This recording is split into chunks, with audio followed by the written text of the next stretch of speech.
Hey everyone. When looking at getting new flooring, there are some questions you'll want answered to make sure you pick the right material. This is a space that your family and friends will be walking, standing, sitting, and playing on. Do you have children? Do you have any pets? Is there moisture exposed to the floor? How long do you want the floor to last? Today we'll be helping you choose the right floor material for your space.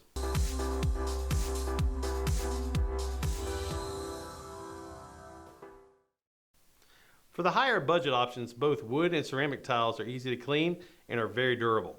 Ceramic tiles come in many color and design options, and it's pretty amazing how well ceramic products can simulate the look of different materials. Ceramic tiles hold up very well against dings and scratches, but are prone to crack if applied to floors that have movement. For example, you wouldn't want to use tile flooring in a big RV because the movement in the frame when it's driven will crack the tile.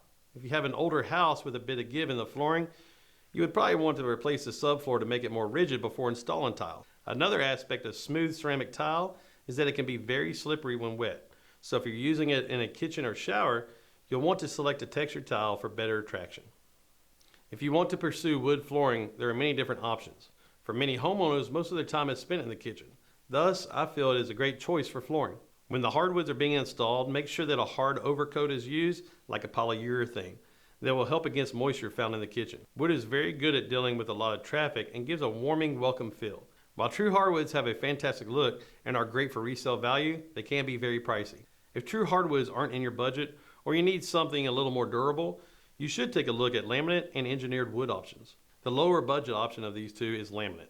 Laminate is made entirely of a composite material with a simulated hardwood look painted on top. In the past, this type of flooring has tended to look pretty fake, but new advancements have added textures to this top coating to make it look more realistic. Not only is the material itself cheaper, but it's about 50% cheaper to install. In fact, don't tell anyone, you could probably even install this type yourself if you need to save some money. Because the laminate pieces are formed from pressed wood, it is more durable against scratching and moisture than its hardwood counterpart. Engineered wood is pricier than laminate and is most commonly installed by professionals, but is considered by many to be the best of both worlds as far as look and durability goes. Engineered wood is comprised of several layers of compressed wood with a thin slice of real wood veneer on top. If you're looking for low maintenance flooring, look no further than vinyl flooring. Vinyl flooring is 100% synthetic material, and some vinyl has the option of a cushion foam lower layer. Plastic laminate, not to be confused with wood laminate, is a hard plastic material with a printed design layer and then a core layer of rigid fiberboard. Installation is extremely easy. They come in large pieces that hook together to form a wood plank pattern. This is a type of material you'll often see at gyms where they want a nice simulated hardwood look that can withstand the impact of large, heavy objects. Be careful though, because laminate needs a special type of cleaning. A wet mop, it'll ruin it. Both vinyl and laminate flooring can both look like wood, stone, or ceramics. So besides budget and design, make sure you also take into account wear and tear, resale value, and maintenance when making your decision.